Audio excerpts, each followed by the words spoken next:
ఆయన రెస్ట్ తీసుకున్న తర్వాత అక్కడ ఏమైందంటే అక్కడ ఆయన చాలా బాగుంది, హోమం చేయాలనుకున్నారు. సరస్వతి బ్రాహ్మణులు అని ఒక సపరేట్ కల్ట్ ఉన్న బ్రాహ్మణుల్ని పిలిపించారు. పిలిపించాడు, భయంకరమైన హోమం చేశారు. సో ఆయన అప్పుడు ఆ అగన్షిని, గోమతి అని ఇందాక నదులు చెప్పాం కదా సార్, అక్కడ చాలా కొంచెం డిస్టెన్స్లో ఈ హోమం చేశాడు ఈ సరస్వతి బ్రాహ్మణుని పిలిపించి. ఇప్పటికి అక్కడ ఆయన చేసిన హోమంలో భయంకరంగా ఒక కుప్పలాగా అయిపోయిందంట, కొండలాగా. భస్మ డొంగోర్ అంటారు ఇప్పటికీ కూడాను. మనకు అరంబోల్ అనే ఒక బీచ్ కూడా మనం విని ఉంటాం గోవాలో, అది హరమల్ అన్నమాట. అట్లా పేర్లు కూడా అట్లా ఉన్నాయి. సో ఆ కొండ అనేది భయంకరమైన భస్మంతో నిండిపోతుంది ఆ హోమం దెబ్బకి. అప్పుడు ఏమవుతుందంటే ఎన్నో పాములు చనిపోతాయంట అక్కడ, సర్పాలు ఈ వేడికి చనిపోతే అప్పుడు అక్కడ రాహు అంటే సర్పం కదా, సో ఈ సర్పశక్తులు వస్తాయి, రాహు వస్తాడనమాట.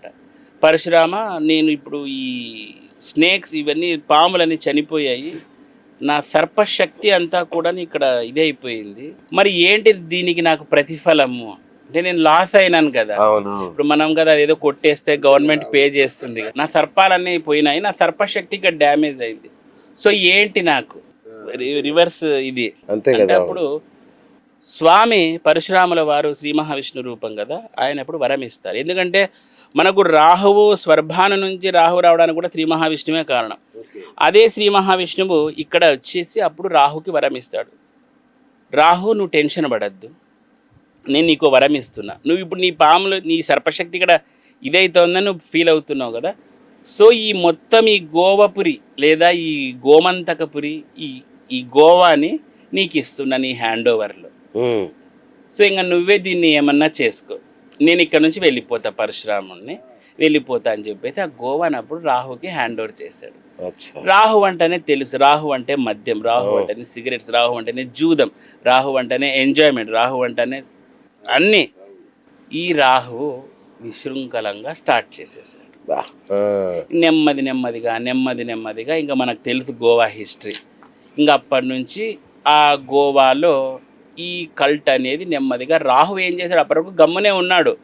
ఎప్పుడైతే ఈ కలికాలము ఇదంతా ఇట్లా స్టార్ట్ అవుతుందో, రాహు ఇందాకే చెప్పా కలిజీకుడు రాహు అని, సో రాహువు తన మాయను ప్రచండం చేయడం స్టార్ట్ చేశాడు.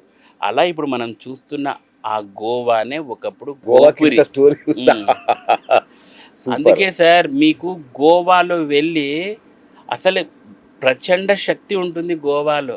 కానీ ఒకటి, గోవాకి అందరూ అదేదో పాటలో let's go to the beach అన్నట్లు పోతూ ఉంటారు. అక్కడ గోవాకి రాహు పరిస్థితి బాగాలేనోళ్ళుగిన పోయినారనుకోండి, మంచి జరగకపోగా మీకు ఏదో నెగిటివ్ చుట్టుకొని వస్తుంది. మీకు ఏంటి గోవాకు పోవడానికి కూడా రాశి ఫలితాల ప్రకారం వెళ్ళాలా అంటే చెప్తున్నాను సార్, రాహు పరిస్థితి ప్రాబ్లం అంతగా చూడండి. కొంతమంది పలానా ప్లేస్కి వెళ్ళి వచ్చిన తర్వాత నాకు అంతా ఇంట్లో నెగిటివ్ ఉంది, నాకు ఎందుకు చుట్టుకోంది, ఇట్లా చెప్తా ఉంటారు. గోవా కంప్లీట్గా రాహు ఇది అనమాట. గోవా వెళ్ళొచ్చు, ఎంజాయ్ చేయొచ్చు. అంటే ఎంత ప్రాపర్గా ఎట్లా వెళ్ళాలనేది తెలుసుకోవాలి. ఊరికే ఎగబడి గోవాకి అనేది ఇది కాకూడదు అనమాట. ఎందుకంటే అక్కడ వెళ్ళిన తర్వాత ఊరికే ఎంజాయ్మెంటే చేస్తారు. కానీ అదే గోవాలోనే, అదే గోపిరిలోనే శాంతాదుర్గా ఉన్నారు. శాంతాదుర్గాని ఎవరు చూసిరారు. అమ్మవారు సాక్షాత్తు శాంతాదుర్గగా అక్కడ వెలిశారు. శ్రీ మహావిష్ణువు శివుడికి కొంచెం చిన్న ఎలిగేషన్ వచ్చినప్పుడు ఆవిడ వచ్చి శాంతాదుర్గగా వెలిశారు గోవాలో. ఇప్పుడు చూడండి సార్, కామాఖ్య వెళితే కింద ఉమానందం దర్శనం చేయమంటారు, తిరుమలకి వెళ్తే వరాహస్వామిని పక్క, అట్లా గోవాకు వెళితే శాంతాదుర్గని కూడా చూసి రావాలి. ఆమె పేరే శాంతాదుర్గ. మనోళ్ళు ఎక్కడ చూస్తున్నారు? దిగడమే మందు so Shantadurga you must visit, then your negativity effect will be wipe off. ఎవరు చూస్తున్నారు సార్ శాంతాదుర్గని? వీళ్ళు ఫుల్ ఇలానే శాంతి చేసుకుంటారు. లేకపోతే శాంతాదుర్గ చేసుకుంటారు, తర్వాత వాంతి చేసుకుంటారు. సో వీళ్ళు శాంతాదుర్గని ఎవరు చూడట్లేదు. చూసారా సార్, గోవాలో కూడా ఎంత అద్భుతమైన ఇది ఉన్నది. అంతెందుకు సార్, నేను సాక్షాత్తు నా రెండో కొడుక్కి అక్షరాభ్యాసం గోవానే. నాకు ఫస్ట్ అందరూ గోవా అంటే గోవాలో అక్షరాభ్యాసమా? ఫస్ట్ టైం వింటున్నాం. అదేంటి ఇంకా గోవాలో ఉన్న వాళ్ళు ఎక్కడ చేయించుకుంటారు అక్షరాభ్యాసం? గోవాలో కాబట్టి గోవాలో కూడా శాంతాదుర్గ అమ్మవారు ఉన్నారు. ఓ చాలా అత్యద్భుతం అక్షరాభ్యాసం గోవాలో. ఎందుకంటే that is the very very very fertile land. And ఇంకోటి ఏంటంటే గోవాలో మట్టి కూడా చాలా ఇది, ఆ బీచెస్ కానీ అవన్నీ కూడాను మొత్తము అది చాలా అద్భుతమైన శక్తి సార్. మనము ఓన్లీ ఎంజాయ్మెంట్ యాంగిలే చూస్తాం గోవాలో. గోవాలో భక్తి యాంగిల్ కూడా ఉంది. రాహు సార్, రాహు అంటే ఎవరు? మాకు తెలిసి గోకర్ణనే. మేము అక్కడి నుంచి గోవా అయిపోయాక గోకర్ణకి వెళ్ళి వస్తాం అంతే. సో ఎందుకంటే సార్ రాహువు ఎవరు?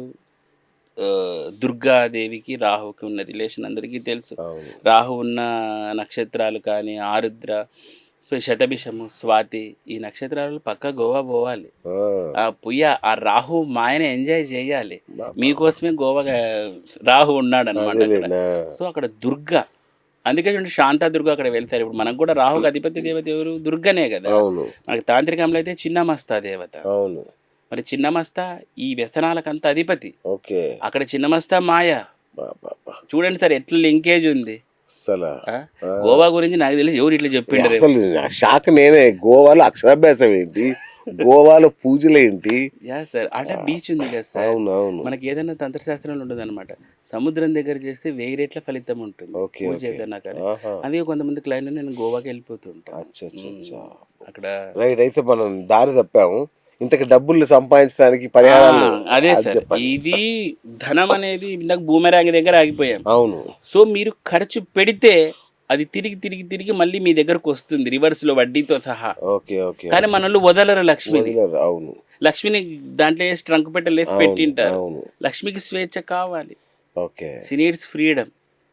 ఎంత సార్ ఎంత ఎంత ఎత్తిపెట్టి ఏం చేసుకుంటావు? నీ సమాధి మీద చేసుకుంటావు. నువ్వు ఖర్చు పెడితే నీ దగ్గరికి తిరిగి వస్తుంది పక్క. అట్లా అప్పు చేసి ఖర్చు పెట్టదు. ఏమన్నా సంపాదించి ట్రై చేయండి. మీరు ఇప్పుడు ఎక్కడైనా వేరే ఊరికి వెళ్తున్నారు, లగ్జరీ పర్ఫ్యూమ్ కొనండి ఒకటి మంచిది. మీ జీతం 50,000, ఓ మంచి మీ తాహతుకు తగ్గట్టు మంచి పర్ఫ్యూమ్ వాడండి, మంచి షూస్ వేయండి, మంచి వాచ్, కాస్ట్లీ వాచ్ కట్టండి, మంచి బ్రాండ్ తాగండి. తాగితే సూపర్ బ్రాండ్ 25,000, 30, అంటే మీ యొక్క దాన్ని బట్టి ఒక బ్లూ లేబుల్ ఇలాంటి ఏదైనా ఇంకా చాలా ఉంటాయి. ₹1,00,000 కూడా ఉంటాయి. అంతే మోసరం లేదు. ఒక 20,000 తాగండి. మాకు జై బాలయ్య చెప్తున్నాను సార్. రైట్, జస్ట్ ఇంత మీకు శుక్రుడు అప్లిఫ్ట్మెంట్ జరుగుతుంది. ప్రాపర్ డ్రెస్సింగ్స్, మంచి షూస్ అంటే శనిని కూడా మీరు రిచ్గా ప్రొజెక్ట్ చేయండి, పక్కా డబ్బులు వస్తాయి మీకు. సో ఇలా చేసుకోవాలి సార్. మనం ఎట్లంటే ఒక ₹1,00,000 జీతం వచ్చింది అనుకో, సేవింగ్ ఈ నీ బతుకంతా సేవింగ్స్ ఉంటే సేవింగ్స్ చేసుకో, 60% చేసుకో, 40% అన్న ఎంజాయ్ చేయి లైఫ్ లో. ఏంది ఎంజాయ్మెంట్ లేదు, ఏంది లేదు, బ్యాంకు ఏంటి మావాడు అదే టైపు.